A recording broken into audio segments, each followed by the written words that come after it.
Hello, everyone. My name is Cori Bush. I am the newly elected Democratic nominee for U.S. House for Missouri's 1st District. I am so honored that the people of St. Louis said, now is the time. This is our moment. It's time for something new. It's time to make a move in a way that we haven't done for, in the history of this district, actually, or at least since 1968. It's time. And so I'm honored that you decided to take the time to look me up and vote for me, and let's do this work.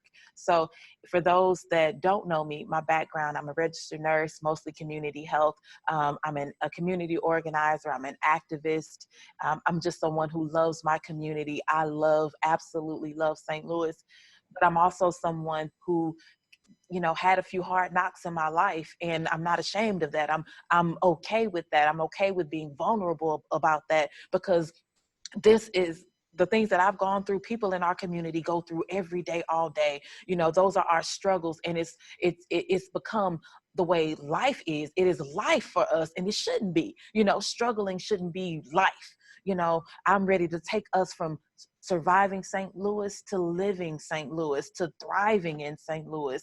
And, it's going to take all of us working together to do that. It's going to take community. I'm not going to do it by myself. I'm not going to try to do it by myself. Let me tell you, I was alone those days after I was evicted, and I didn't even have the money for boxes. I had to move with, trash bags, tossing them into a car. I felt very alone. I was alone when I was a low-wage worker and I didn't have health insurance, but I still had to go to the hospital, but it was for a toothache, that type of thing, messing up my credit, being in that payday loan cycle over and over and over again. How do I get out? I felt so alone as a single parent, just trying to raise 2 children without child support, and just going through all that happens with single parents, and, sending my children to school, wanting them to get a good education, but my children coming home with dittos, telling me, I'm saying, where's your homework? Oh, this is my ditto for the day. What is a ditto? We don't have books for our children, so just all the things that we've gone through, wanting my children to be safe, wanting other folks' children to be safe. Do we have a quality of life? What does that look like, and how can we achieve that? What's happening to our small businesses? How can we do better? What's happening in policing? How can we do better? Will we do better when we're not afraid to pull the Band-Aid off of situations, when we're not afraid to go in and go into the deep of that thing, and then decide, look, this is actually what's happening. We're not going to sugarcoat it. And I'm not going to sugarcoat it, because people don't get help that way. Someone spoke up for me, and that's how I was able to move out of the situations I found myself in. And so I have to push that forward for someone else. So it's not okay we have an unhoused population that is in St. Louis City, but then pushes into St. Louis County, and then is pushed back into St. Louis City. It's not okay that we have people that don't have housing. It's not okay that we have fathers that need to be connected with their families, and there are so many barriers. It's not okay that we don't have real recidivism programs for that where we can actually see the change for not only the people that are formerly incarcerated, but their family members in our society. Like, it's not okay. And so this is our moment to do something different. Look, you all, we have a empty pages, blank slate. This is what we have right now.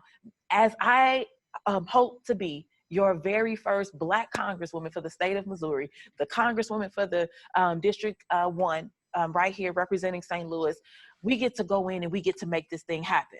So I need your ideas. I need what you want. The work that you all have been doing, 24/1 Beyond Housing, the work has been phenomenal. And I myself make use of it.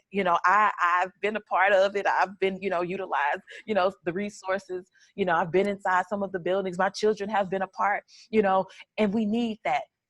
So how can I help keep that going? What can I do, in the position I'm in, and how can we work that together? Yes, we need community unity. What does that actually look like? How can the office of your congressperson help with community unity? Do we have enough town halls? There are other districts who 96 town halls, 60 town halls, 60 in 1 year. That's what we need here. We need people to talk about what's happening, and for people that have a pen that can make legislation to be the ones to hear it and to care enough, have that compassion and that empathy for our community. You know, I said the other day on Jimmy Kimmel, as a matter of fact, I wore a shirt that said I could have been all dressed up and buttoned up and, you know, looking all fancy, looking cute like people think that I should look. Look, I can do cute, but I'd rather be heard. You know, I'd rather be heard. So I said, I'm so St. Louis because I am. And I'm so St. Louis enough to dig in and to help bring change to for our communities. So building that community unity, the economic opportunity that you've been speaking of, I've been pushing, and I will continue to push for a $15 an hour minimum wage to start, because we can't talk about progress in our communities, and we can't address crime if we're afraid to address poverty head on. So yeah, I'm saying $15 an hour minimum wage. I don't know about you, but if somebody is out there making my chicken, you know, I want you to have what you need while you're making my chicken. I don't want you to, because I need to be well too. So I need you to be okay. I need you to be able to take care of your family. I don't know if you work low wage like I have, but I worked hard as a low wage worker. Every single person deserves a quality of life, some money for their families to pay their bills, and some money to save. And $15 is not making anybody rich. Let's get real. Neighborhood safety. We talk about neighborhood safety. Well, you know, all of us, we want to be able to walk around our communities and you know, and have that community.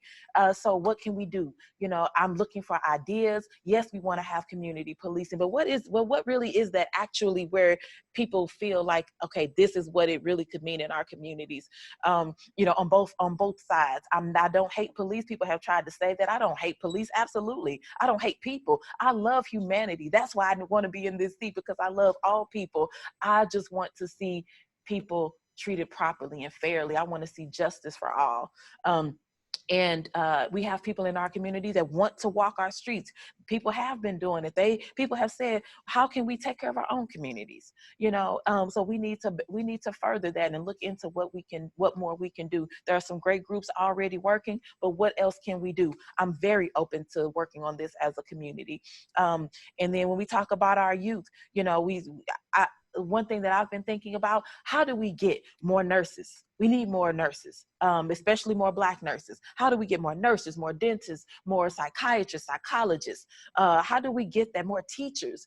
How do we get people who look like the communities that they're working in? How do we get them in those positions? Well, one way is that we go in.